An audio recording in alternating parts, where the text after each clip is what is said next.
নমস্কার। ইনফোলিপের বাণী ও কথা পর্বে সকলকে স্বাগত। আজ দিনটি সমাপ্ত করব রামলাল চট্টোপাধ্যায়ের ঠাকুরের কল্পতরু সম্পর্কে যে বিবরণ আছে তা আলোচনার মধ্যে দিয়ে। একদিন 1 জানুয়ারিতে কাশীপুর বাগানবাড়িতে ঠাকুর সন্ধ্যার আগে রামলালবাবুকে বলেছিলেন, দেখো রামলাল, আজ ভালো আছি বলে মনে হচ্ছে, তা চলো না একটু বেরিয়ে আসি। রামলালবাবু বললেন, আগে হ্যাঁ, আপনি তো ভালোই আছেন, চলুন যাই। ঠাকুর একটা কানটোপ্পা টুপি পরলেন, হাতে একটা ছড়ি নিলেন।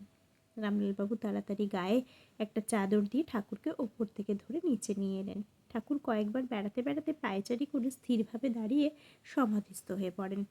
তারপর ভক্তেরা যে যেখানে ছিল সকলে এসে কেউ পুষ্পবৃষ্টি করতে লাগলেন, কেউ স্তব। কিছুক্ষণ পরে ঠাকুর কাউকে ডেকে আশীর্বাদ করলেন, কাউকে বুকে হাত দিলেন, আবার কাউকে বললেন, তোমার দেরি আছে। তারপর বললেন, তোমাদের আর কি বলবো, তোমাদের চৈতন্য হোক। রামলাল ভাই ঠাকুরের পিছনে দাঁড়িয়ে ভাবছেন, সকলের তো এরকম হলো, আমার কি গাড়ু গামছা বওয়ার কি সার হলো? এই কথা যেমন মনে হওয়া, তিনি অমনি পিছন থেকে বললেন, কী রে রামলাল, এত ভাবছিস কেন? আয় আয়, এই বলে তাকে সামনে দাঁড় করালেন, গায়ের চাদর খুলে দিলেন, বুকে হাত বুলিয়ে দিলেন আর বললেন, দেখ দেখিনি এইবার।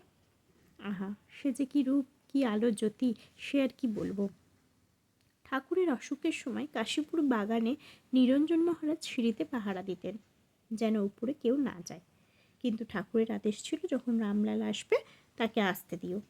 একদিন তিনি তার কাছে গেলেন। তিনি হঠাৎ উঠে তাকে বললেন, ওরে রামলাল, হাত পা জ্বলে গেল রে, গঙ্গা জল আন, শিগগিরি আন। এই কথা বলে ছটফট করছেন। রামলালবাবু বললেন, কি হয়েছে? ঠাকুর বললেন, দেখ না, আমি এসেছিলুম গোপনে, 2-4 জন অন্তরঙ্গ নিয়ে, আর রাম এসে কেবল প্রচার করছে।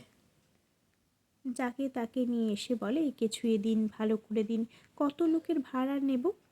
এইসব নিয়ে তো আমার এই হলো, আমি আর থাকবো নি জানিস।